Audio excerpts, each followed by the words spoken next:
Tergantung apa yang dia mau pakai.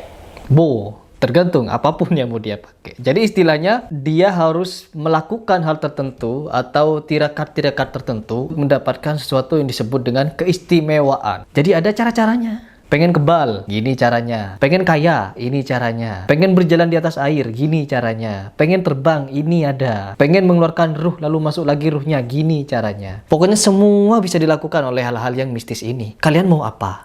Ya, gini caranya. Pengen membuat orang jatuh cinta pada kita, gini caranya. Pakai amalan ini, pakai jimat ini, pakai susuk ini. Oke. Belajarnya boleh, yang tidak boleh melakukannya. Oh, Inilah. oke. Belajar santet boleh. Saya kawinnya sama jin. Masya Allah, astagfirullah. Nikah dengan jin, astaga. Siapa penghulunya gitu? Siapa yang nikahin gitu? Bagaimana mungkin? Aduh. Lanjut. Gimana? Kalau itu dikatakan batal syahadatnya, sahabat-sahabat Nabi itu Abu Hurairah itu pernah nangkap jin secara... Tahan dulu. Melihat jin dengan wujud yang asli, ingat. Jin pun juga nggak usah kita asal main jin. Oke. Pilih. Kalau emang bisa kita kendalikan, ya kita kendalikan. Oke. Tapi kalau memang membawa madorot yang besar, ya mending ke malaikat aja lah, ke angel aja. Ke angel aja. Jadi kendalikan angel aja, malaikat. Jadi kalau jin Sampai sekarang juga keturunanku dari kalangan jin ada. Oh, wah. Wah, tepuk tangan lagi.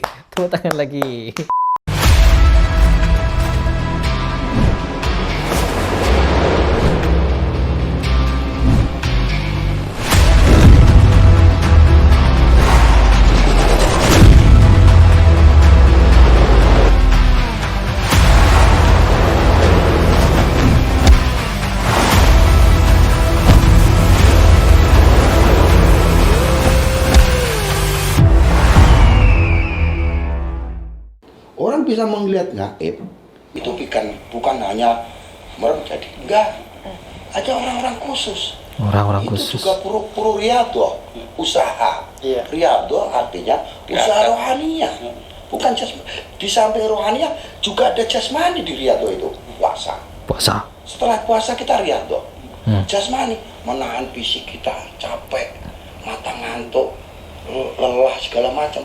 Ingat puasa ya. Saya pernah hampir mau diajari hal-hal seperti ini mistis dengan mengamalkan suatu amalan tertentu dengan cara-cara tertentu, puasa-puasa tertentu, makan makanan ini dengan cara seperti ini, lakukan ini, hindari ini untuk mendapatkan sesuatu yang keistimewaan tadi. Saya pernah hampir mau diajari seperti ini dan itu di luar syariat.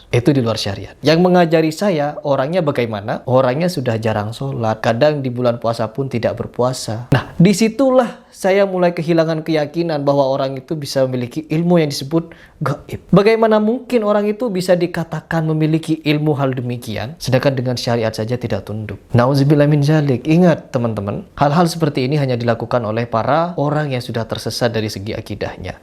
Dan dia akan semakin disesatkan, dan akan menyebarkan kesesatannya kepada orang lain. Nauzubillah min dzalik. Lanjut. Tergantung apa yang dia mau pakai. Tergantung apapun yang mau dia pakai. Jadi istilahnya dia harus melakukan hal tertentu atau tirakat-tirakat tertentu untuk mendapatkan suatu kelebihan, untuk mendapatkan sesuatu yang disebut dengan keistimewaan. Jadi ada cara-caranya. Pengen kebal, gini caranya. Pengen kaya, ini caranya. Pengen berjalan di atas air, gini caranya. Pengen terbang, ini ada. Pengen mengeluarkan ruh lalu masuk lagi ruhnya, gini caranya. Pokoknya semua bisa dilakukan oleh hal-hal yang mistis ini. Kalian mau apa? Ya, gini caranya. Pengen membuat orang jatuh cinta pada kita, gini caranya. Pakai amalan ini, pakai jimat ini, pakai susuk ini. Nah, seperti itu. Nah, itu kerjaan para dukun. Agar apa? Agar mereka mendapatkan sesuatu, yaitu mungkin mereka sedang mencari member bagi siapa yang ingin masuk ke dalam lingkup mereka. Nah, dari pernyataan ini kita bisa menangkap suatu pelajaran ya. Karena sekarang dunia perdukunan sedang digoncang oleh para muslimin yang berpikir cerdas dan berpikir realistis bahwa kita sebagai seorang muslim yang ingin hidup dengan cara yang logis, ya harus menentang dunia-dunia yang mistis. Karena apa? Dunia mistis ini bertentangan dengan sesuatu yang logis. Sedangkan Al-Quran itu logis. Al-Quran itu bisa dijelaskan dengan sains. Lanjut. Atau malah masalah untuk wilayah, misalnya wilayah santet, bisa belajar wilayah santet. Tapi kan dosa nggak sih, Kiai? Itu Yang sebenarnya belajarnya boleh, yang tidak boleh melakukan. Oh, Inilah oke. Belajar santet boleh, tapi untuk tidak mengamalkannya. Kita pelajari santet. Apa sih santet itu? Apa sih sihir itu? Oh, sihir itu ini. Oh, santet itu begini. Cara-caranya begini. Ya udah, sekedar tahu aja. Nggak perlu dipelajari. Nggak perlu dipelajari. Dan jangan pernah mempercayainya. Karena apa? Kalau kita mempercayai ilmu-ilmu santet seperti ini, jatuhnya kita akan depresi. Takutnya ada energi-energi yang seperti itu menyerang kita. Jadi jangan pernah ya. Cari tahulah tentang santet, gak apa-apa. Oh, santet itu begini, cara-caranya begini. Kalau sudah tahu, tinggalkan. Karena apa? Itu perbuatannya sia-sia dan itu akan menuju pada kemusyrikan. Karena pada dunia santet, sihir itu bekerja sama dengan jin atau iblis. Ya, seperti itu. Lanjut. menyalahgunakan, kemudian dia akan mencelakai orang lain. Inilah yang dilarang oleh agama. Inilah yang dilarang oleh agama. Kemudian membunuh secara diam-diam atau menyakiti seseorang dengan secara diam-diam dengan melalui proses hal-hal yang sifatnya gaib. Gaib di situ siapa? Mistis. Yang melakukan jin. Ya, dengan amalia-amalia yang dijalankan oleh seorang hamba tadi, akhirnya hamba tersebut bisa memerintahkan jin. Oh, Seperti Nabi Sulaiman Tapi memerintahkan. wow, seperti Nabi Sulaiman memerintahkan jin. Wow, luar biasa. Iblis sudah berjanji kepada Allah Subhanahu wa taala untuk menyesatkan manusia dengan cara apapun, termasuk memerintahkan jin untuk menghasut manusia kepada lembah kemusyrikan. Itu adalah visi misi dari iblis. Sedangkan jin itu tahu cara menghasut manusia ke lembah kekufuran, kesyirikan dan lain sebagainya. Itu visi misi dari iblis. Ingat, jangan pernah sampai kita masuk ke dalam dunia seperti ini. Jangan pernah sampai, ya, luar biasa berbahaya ini. Apalagi dengan kita melihat kondisi di sini bahwa dikemas dengan sangat agamis, dikemas dengan sangat baik. Ini bisa mempengaruhi atau bisa membuat keimanan kita atau bisa membuat akidah kita goyah, apalagi yang awam-awam. Mendengar hal seperti ini tuh bisa langsung bener gak ya gitu. Mereka bisa langsung berpikir, oh ternyata baik juga. Nah ini pemahaman seperti ini kadang yang bisa membuat orang itu celaka dari segi akidahnya. Dan kita sebagai muslim bagaimana? Apakah harus diam? Saya pribadi tidak akan diam. Ya meskipun saya akan bertentangan, meskipun saya akan berhadapan dengan orang-orang seperti ini, saya tidak akan pernah diam, saya tidak akan pernah takut. Karena apa? Dari dulu sebelum YouTube, ya, sebelum YouTube tahun 2013 kalau tidak salah, saya sudah pernah melawan hal-hal seperti ini. Saya sudah sering berdiskusi dengan orang-orang seperti ini. Itulah kenapa saya dari dulu sering saya tuh menerima ancaman-ancaman di santet dan lain sebagainya. Tapi sampai sekarang saya masih baik-baik saja. Kenapa? Saya tidak percaya itu santet. Saya tidak percaya. Sihir memang ada, tapi jangan percaya hal seperti itu bisa melukai kita. Tidak akan pernah bisa. Karena apa? Itu janji Allah. Lanjut. Jinnya. Di Quran sampai ada namanya surat jin. Akhirnya ada bahasa manusia tidak ada yang bisa melihat jin. Loh, kok tidak ada iya. yang melihat jin? Nah, ini nih masalah-masalah katanya batal syahadat segala macam. batal syahadat. Oke, yuk coba tanggapi. Gimana? Kan syahadatain. Syahadat itu kita harus pahami dulu arti syahadat. Iya, betul. Ada dua loh pengertian syahadat Iya, itu. Ada betul. syahadat tauhid, ada syahadat rasul. Betul. Gitu loh. Syahadat Oke. tauhid ini artinya adalah kita bisa melihat dan mempercayai Allah itu ada. Ya. Wait. Syahadat tauhid adalah kita melihat dan mempercayai Allah itu ada. Melihat Allah dan mempercayai Allah. Dari segi sini kita sudah dibuat jungkir balik nih pemikiran sama pernyataan oleh para dukun. Aduh, gimana ini? Ini kan bahaya nih pemahaman seperti ini. Kalimat tauhid, melihat dan mempercayai Allah. Apa yang teman-teman pikir setelah mendengar kalimat seperti ini? Nauzubillah min dzalik. Bisa melihat loh. Dengan alam Iya, ciptaannya. iya itu alam metafisika. Dan syahadat Rasulullah adalah syahadat yang Iya. meyakini bahwa Rasulullah itu ada. Betul. Kan gitu. Ya. Artinya ketika syahadat itu ketika kita melihat yang goib sama seperti kita meyakini adanya Allah SWT. Betul. Makanya Oke. ada bahasa dalam ilmu agama Islam menurut saya ya. Ya. Saya bukan kiai tapi saya menurut saya Ya. tidak ada dalam bahasa di dalam agama Islam itu ketika orang melihat jin batal syahadatnya. Makanya lucu itu. Itu Ya kan di lucu. tradisi santri itu. Nah, ada beberapa ustadz. Oke. Ada beberapa ustadz Melihat jin, orang itu akan dibatalkan syahadatnya atau persaksiannya. Lanjut. berstatement seperti itu, Gus. Oh, gitu. Lantas bagaimana kalau seandainya saya ini udah beberapa kali lihat jin? Makanya. Oke, Nih. sudah beberapa kali melihat jin. Berarti sudah berkali-kali melihat jin ya. Gila, luar biasa. Aduh, lanjut gak ini? Lanjut dulu. Lanjut gak? Jadi teman-teman, ini saya sudah mulai ragu nih untuk melanjutkan. Karena apa? Sudah mulai melihat jin katanya. Melihat jin itu dari segi bagaimana gitu? Dari segi bentuk bagaimana? Ini kan lucu ini, melihat jin. Aduh, coba lanjut. Saya kawinnya sama jin. Masya Allah, astagfirullah, nikah dengan jin, astaga. Siapa penghulunya gitu? Siapa yang nikahin gitu? Bagaimana mungkin? Aduh, lanjut. Gimana? Jin. Iya, nikah sama jin kakek saya. Kakek beneran. Demi apa? Berarti pernah lihat KUA mana yang meresmikan gitu? KUA mana yang mengeluarkan surat pernikahan antara manusia dan jin? Penghulunya siapa? Gitu. Kan tambah ngaco kan? Mistis memang adalah dunia halu. Jadi kita sedang menonton sesuatu yang berbau mistis. Mistis adalah dunia halu, halusinasi. Contohnya seperti ini. Coba kita lanjut. Gue pernah lihat jin. Demi Allah demi Rasul. Baru-barunya gue pernah lihat jin. Setan kuntilanak gue pernah lihat. Gue sering lihat. Artinya di sini, Astagfirullah. kalau seandainya ini tidak dibenarkan, loh apa yang gue lihat kemarin? Bentuknya pun bisa gue gambar kok. kakek lu nikah sama jin? Iya. Tanya aja orang kampung gue, kakek gue nikah sama jin, istrinya ada. Oh. Gue ngajinya jin lagi. Fotonya ada? Perlu sama saya garis bawahi. Iya. Seorang hamba itu kalau memang itu menghendaki si A, bisa melihat jin, Bisa. Memang iya kun fayakun memang ada. Cuman fungsinya untuk apa? Tujuannya untuk apa? Ingat, kita itu hanya diperintah untuk mengimani rukun iman. Itu percaya kepada Allah, percaya kepada surga neraka, percaya kepada malaikat, kepada yang goib, dan percaya kepada sesuatu yang akan datang, dan itu hal goib. Sedangkan ya, mereka para dukun bisa melihat semuanya ini. Katanya tadi bersaksi melihat dan meyakini Allah ada. Melihat. Terus kedua, bisa melihat jin. Terus juga bisa melihat masa depan yang goib. Sedangkan Allah sudah menjelaskan bahwa tidak ada seorang pun atau tidak ada siapapun yang bisa melihat sesuatu yang goib itu. Masa dengan pernyataan dukun ini, Allah bisa merubah ayat suci itu dengan cara memberikan keistimewaan kepada orang-orang ini gitu. Aduh, gimana ini? MUI gimana ini MUI? Kenapa gak turun tangan? Coba ini ditindak ini. Apa di MUI ada orang juga seperti ini? Aduh, coba lanjut. Nabi Sulaiman.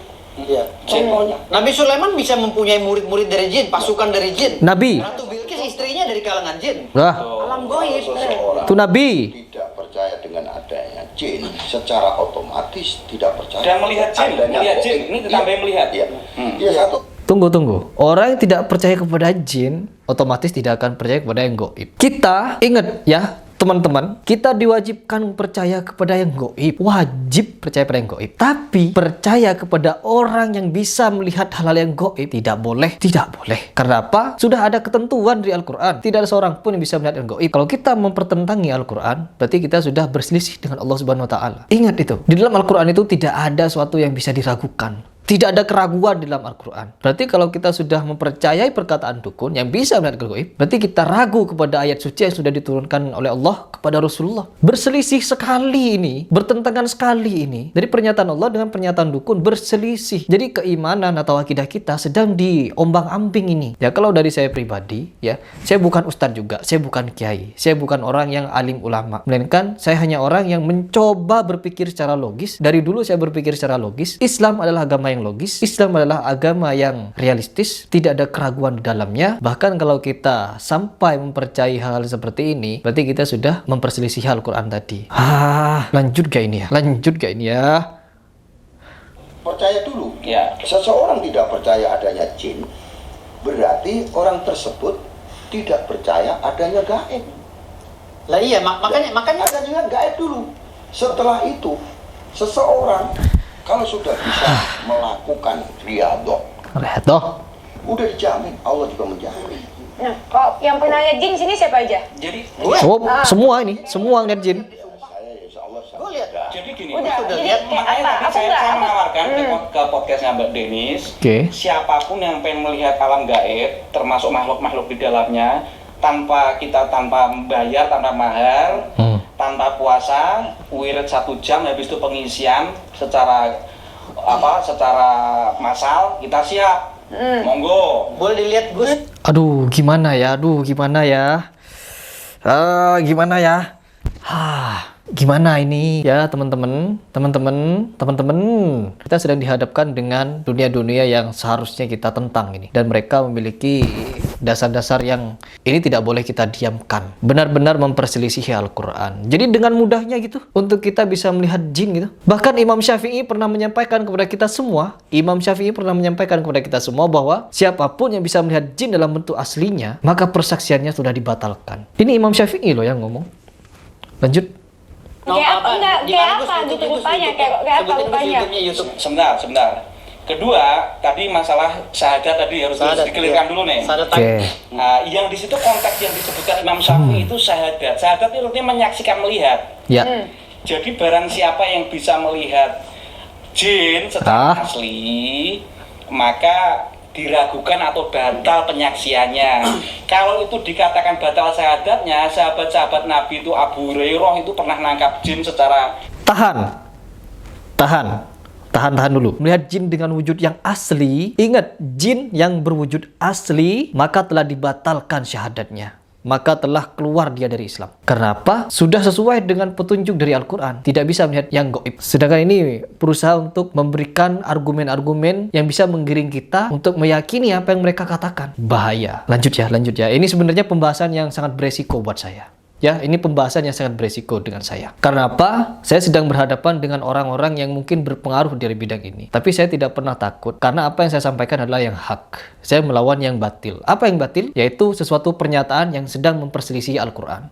Ya, meskipun ilmu saya tidak setinggi para alim ulama, tapi saya harus berbicara demi kebenaran. Karena apa? Saya menunggu MUI, menunggu orang-orang yang bisa berbicara, speak up, berbicara para tokoh untuk menegur, untuk meluruskan umat. Tapi apa sampai sekarang? Malah kita orang-orang yang biasa ini yang berbicara. Bagaimana ini? Kita simak dulu baik-baik ya.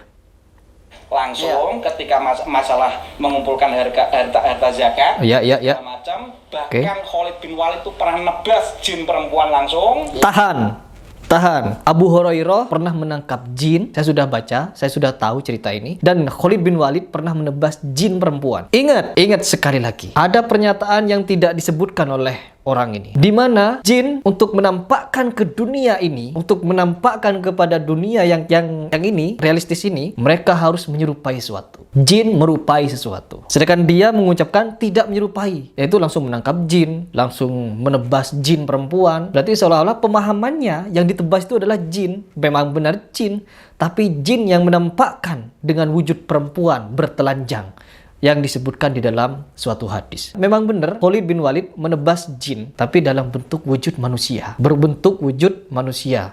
bertelanjang. Ya, ada hadisnya. Terus Abu Hurairah menangkap seorang anak laki-laki yang kebetulan mencuri di sana. 3 kali atau 4 kali seperti itu dia mencuri. Ditanyakan kenapa mencuri? Karena ingin memberikan makan kepada keluarganya. Keluarganya banyak katanya. Kata si anak kecil itu. Habis itu kasihan karena sudah ditangkap mau dibawa ke Rasulullah sama Abu Hurairah. Tapi dengan pernyataan itu kasihanlah Abu Hurairah. Terus yang kedua kalinya, ketiga kali sampai keempat kalinya Abu Hurairah langsung bertanya kepada Rasulullah. Lalu Rasul memberikan pernyataan bahwa itu adalah jelmaan jin atau setan. Nah, dari situlah kita belajar. Kita tahu bahwa jin bisa menyerupai siapapun, bisa menyerupai apapun yang dia mau dengan cara untuk menggoyahkan iman manusia, dengan cara menguji manusia, dan dengan cara untuk menyesatkan manusia. Seperti itu. Bahkan jin yang menyerupai manusia ini ditangkap oleh oleh Abu Hurairah dan memberikan amalan-amalan. Ingat, jin yang kepergok dengan Abu Hurairah ini untuk melepaskan diri, yaitu jin ini mau memberikan amalan-amalan tertentu kepada Abu Hurairah. Setelah itu Abu Hurairah bertemu dengan Rasulullah, bertanya tentang amalan tersebut. Dan Rasulullah jawab apa? Bohong. Ingat, jin ingin menyesatkan manusia dengan cara apapun, termasuk dengan memberikan amalan-amalan. Dan para dukun biasanya memberikan amalan-amalan. Jadi nanti teman-teman bisa share, bisa cari tentang hal ini, tentang hadis ini, kalau masih belum percaya dengan apa yang saya katakan. Sebenarnya saya agak pusing ini. Saya agak pusing membahas hal seperti ini ya, karena berat. Ini pembahasan yang berat. Lanjut. Jin itu ada yang ingkar, ada yang Islam, gitu ya. aja lah bahasa saya. Oke. Nah, seperti itu. Nah, masalahnya kita di semangat ya gue. Itu ada. Jadi jin pun juga nggak usah kita asal main jin, itu ya. harus dipilih-pilih. Oke, kalau pilih jin. bisa kita kendalikan, ya kita kendalikan. Tapi Kalau jin bisa kita kendalikan, oke kita kendalikan. Wow, dengan semudahnya itu mengendalikan jin ya. Wow, Nabi Sulaiman ya. Wow, setara sama Nabi Sulaiman ya ternyata ya. Bisa memerintahkan jin ya. Lanjut. Memang membawa madorot yang besar, yang mending ke malaikat aja lah, ke angel. Hah? Coba ulang. Jin itu ada yang ingkar, ada yang Islam gitu. Oke. Bahasa saya ya. Seperti itu. Nah, masalahnya kita di semangat ya gue.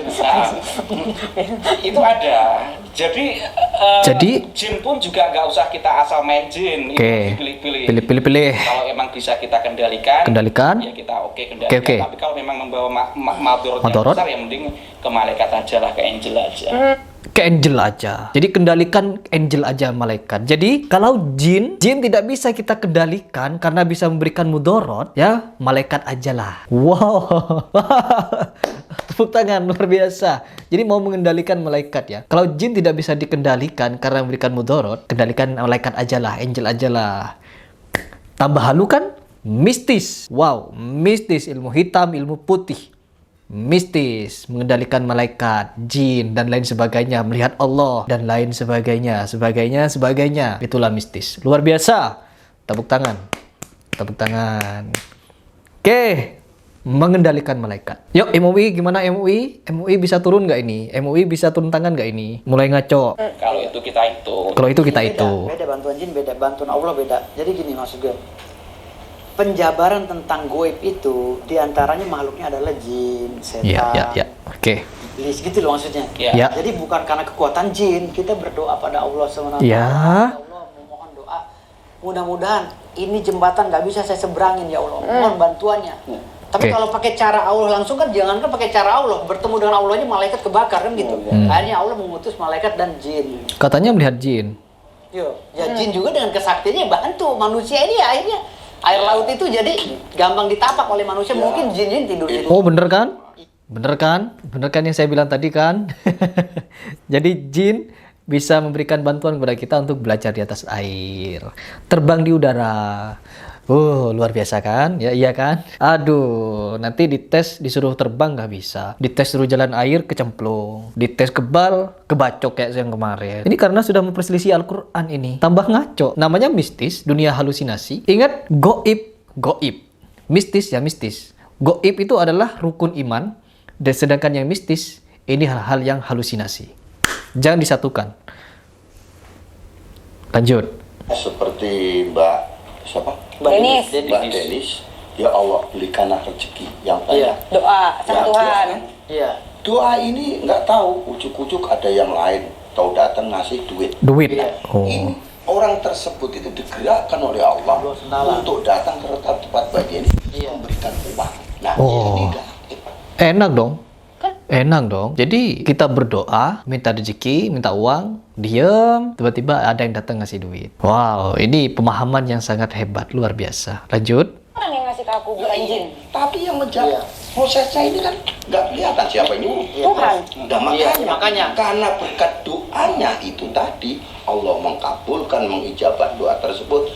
Ada lewat salah satu hamba Tuhan datang ke tempat Mbak memberikan sesuatu. Nah, ini yang perlu digarisbawahi. Jadi orang tersebut kalau bicara urusan nggak percaya dengan adanya gaib, nggak pernah dengan jin, berarti mereka itu ingkar. Satu. Iya. Ya istilahnya itu caper lah. Orang yang ingkar. Orang yang caper di dunia ini lagi cari-cari panggung. Orang-orang yang cari panggung. Aduh, pemahaman seperti ini nih bahaya. Pemahaman seperti ini kadang riskan ya. Saya sebagai orang biasa kadang berpikir keras di dalam mencerna pernyataan-pernyataan yang berat seperti ini. Karena apa? Banyak pernyataan-pernyataan yang memperselisih Al-Quran. Kalau orang awam bagaimana? Bagaimana kalau tidak ada orang yang berani menjelaskan? Bagaimana kalau tidak ada orang yang mau mereaction atau memberikan pendapat mereka kepada publik bahwa apa yang mereka sampaikan ini adalah mistis atau halusinasi? Dan sangat bertentangan dengan sedunia gaib, bertentangan dengan apa yang Allah sampaikan, Allah tetapkan. Kenapa saya bisa menyampaikan bertentangan dengan hal-hal gaib? Karena pernyataan dari siapa ini tadi? yang mengatakan ini, kalau jin itu kita tidak bisa kendalikan karena bisa mendatangkan hal-hal yang mudorot, maka dengan kendalikan malaikat saja atau dengan malaikat saja, itu seperti itu. Nah, ini sudah bertentangan sekali, ini sudah sangat berbahaya ini, Masya Allah. Jadi teman-teman jangan sampai terpengaruh dengan perkataan setiap dukun ya. Dukun, semua apapun dukun yang mengatakan dirinya bisa mengendalikan atau berkata mereka ini bisa melihat gaib, paranormal, tidak normal, berarti mereka ini adalah orang-orang yang sangat pendusta. Jangan sampai kalian percaya, jangan sampai. Barang siapa yang mendatangi arraf atau dukun atau peramal dan dia mempercayai apa yang diucapkan oleh para dukun ini, para peramal ini yang mampu melihat hal yang gaib ini, katanya mistis, maka kalian telah ingkar kepada apa yang telah diturunkan Allah kepada Nabi Muhammad, yaitu Al-Quran. Ya, jangan sampai percaya. Lanjut. Saya udah melihat, Iya, kayak apa? Ya, coba deh. Oke, Bang, melihat. bentuknya seperti manusia kah? Atau seperti Jadi apa gini, kah? kalau dibicarakan penjelasannya tentang jin seperti Ya. apa, kita juga nggak tahu gambaran dari Al-Quran seperti apa jin itu. Oke. Tapi yang jelas saya sudah Dia suka menyerupai. Iya, saya sudah Ya, bertemu menyerupai. langsung dengan makhluk-makhluk seperti kuntilanak, Oke, pocong saya pocong. pernah lihat, gitu loh. Terus gondoruo saya udah pernah lihat, gitu loh. Ya, lanjut. Rombongan malah gondoruonya gitu. Artinya di sini Gimana? ada. Udah pokoknya saya sering lihat lah. Ya jabarkan bentuknya seperti Ben- apa? bentuknya- Seperti menyerupai manusia Jadi gini, kah? Atau apa? Enggak. Mereka itu kalau jin gondoruo itu giginya kayak gading gajah. Rambutnya itu ketutup semua, matanya merah darah. Itu Kayak gondoruo. Warcraft. Gondoruo tuh tinggi. Nah, itu kata orang gondoruo, tapi gua dilihat itu apa nggak tahu, kayak gajah tapi tinggi 3 meter. Nah, kalau Wow, pocong, diukur ya berarti? Ada bentuk dalamnya itu kayak tanah.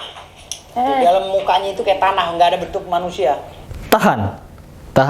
Teman-teman, kenapa di Indonesia film-film yang lagi viral, kenapa di Indonesia film-film yang lagi naik banyak penontonnya horor? Karena penikmat atau peminat dunia mistis ini banyak. Orang yang suka kepada dunia-dunia halusinasi ini, fantasi ini banyak. Jadi itulah Indonesia. Baik yang berpendidikan ataupun yang tidak berpendidikan sekalipun. Bagaimanapun kita berkarya dengan bagus, bagaimanapun kita mau membuat suatu karya yang keren, apabila penduduk negerinya seperti ini lebih condong kepada hal-hal yang mistis, nonton-nonton yang hantu dan lain sebagainya, ya tidak akan pernah maju-maju. Dikit-dikit pelet, dikit-dikit santet, dikit-dikit tenung, dikit-dikit kesurupan dan lain sebagainya, hantu-hantuan. Nah, seperti ini. Luar biasa ini. Kenapa saya sering membuat konten-konten yang keren ya, teman-teman? Saya sering membuat konten-konten yang hebat kalau dibilang dunia perfilman. Tapi apa? Contohnya seperti ini.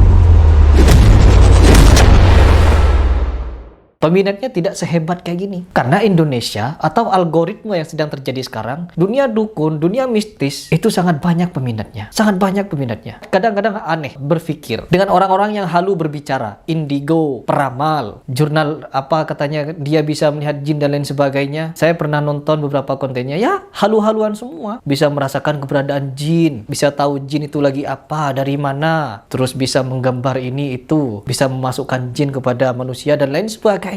Dan itu banyak peminatnya, banyak yang nonton. Sedangkan teman-teman tahu, kalau saya berminat untuk mencari penonton, saya bisa bikin konten seperti itu dan lebih keren. Karena apa? Dunia halusinasi, mistis, dan banyak yang nonton. Dah lucu. Semoga kalian tambah cerdas ya ke depannya. Dan kita sebagai seorang muslim yang ingin menjalani hidup ini dengan cara yang logis, realistis, maka hindarilah dunia-dunia seperti ini. Apalagi sampai terjerumus dunia perdukunan. Na'udzubillah min dzalik. Lanjut. Tanah semua gue lihat, kayak tanah aja, bukan tanah gitu rata gitu loh. Nah, kalau tuyul-tuyul ini kayak anak tuyul gitu, kecil kita ngelihat gitu. Kalau kuntilanak ya kuntilanak, hanya rambutnya sama persis yang digambarkan oleh orang-orang yang ada di YouTube itu, persis. Jadi kalau bicara masalah rambut panjang gitu, putih. ya kayak gitu persis. Nah, jadi kalau jin Nah, itu yang gue bilang tadi, kategori jin ini seperti apa? Yang gue lihat itu kan seperti itu. Apa yang ada di itu? Nah, yang kakek Tahan. Berarti kategori jin yang dilihat oleh Bang Firdaus ini adalah penampakan-penampakan itu. Ya, lanjut. yang kakek nikah sama Bukan itu. halusinasi loh, bukan. Nah, terus yang menikah dengan jin itu gimana? Bentuknya bagaimana? Nah, kalau kakek gue nikah, itu dulu di kampung gue tuh cerita bahwa kakek buyut lu itu nikah dengan jin. Sampai sekarang juga keturunan gue dari kalangan jin ada. Oh, wah. Wah. Wah, tepuk tangan lagi. Tepuk tangan lagi. Jadi keturunan jin itu masih ada. Berarti udah tahu dong jin itu seperti apa, bentuknya seperti itu. Kalau sudah bisa dinikahi, ya kan? Penghulunya mana? Lanjut. Bima sana tapi di Bima ya. Bentuknya? Ya kayak manusia lah, tapi beda mereka. Tahan. Punya saudara dari jin, terus sanak familinya menikahi jin, ditanyakan bentuknya, ya seperti manusia lah. Halusinasi. Mistis, halusinasi. Dan ingat, di dalam Al-Quran sudah dijelaskan ya. Kita harus berpegang teguh pada Al-Quran. Jangan sampai percaya pada dukun. Cuman ini pemahaman yang perlu kita luruskan. Apabila ada orang yang nonton di video ini, ada di hatinya untuk percaya tidak ya, apalagi sampai-sampai dia percaya. Sangat bahaya. Semoga dengan video saya, kalian bisa tercerahkan. Lanjut. Ada yang telapaknya terbalik, telapak kakinya terbalik. Ya, jalannya ke belakang tapi telapak kaki terbalik. Ada juga, pokoknya ada yang cantik, ada yang ya kayak manusia aja gitu. Cuman mereka bentuknya ini beda, ininya nggak ada. Tidak sempurna seperti manusia. Tidak sempurna seperti manusia, ini nggak ada. Oh. Artinya di sini kalau bicara masalah kalangan jin, percaya atau tidak percaya kita harus percaya karena bilang Iya tadi. sih. Makanya kalau Iya. mau praktek silahkan. Iya. Kalau memang Babdiris mengizinkan, pasti semuanya nggak berhasil ya. Tapi insya Allah mayoritas berhasil. Berhasil, insya Allah. Jadi 70%, 30%, anggaplah mungkin kurang konsen. Tapi insya Allah 70% berhasil. Berhasil? Oh ya, kembali ke jin tadi. Kan Berhasil. Berarti berhasil melihat jin, gitu ya. Kata kuncinya itu ya. Berarti berhasil melihat jin. jadi lucu-lucuan sejak Habib Jindan kemarin katanya itu. Ngasih makanan Ajak jin nggak katanya Jindan? jadi lucu-lucuan, jadi bully-bulian. Itu hadisnya Nabi ada. Jika kamu makan tulang, Ada itu di Al-Quran. Ada. Hadis, bukan hadis. hadis, makan daging. Hadis apa? Hadis itu Bahasanya ucapan Rasulullah, Nabi, ucapan. bukan firman Tuhan. Ucapan Nabi. Kalau Al-Quran firman Allah SWT, kalau hadis itu ucapan Rasulullah. Oke, lanjut. Itu Nabi mengatakan jika kalian makan daging, sisakan tulang-tulang itu untuk saudaramu bangsa jin. Saya sendiri kalau Tahan. Saya tidak pernah menjumpai atau ada seorang pun ulama yang mengatakan bahwa Rasulullah menyuruh kita untuk memberikan makan kepada jin. Belum ada hadisnya. Apa karena saya tidak pernah membacanya atau belum saya pernah mendengarnya?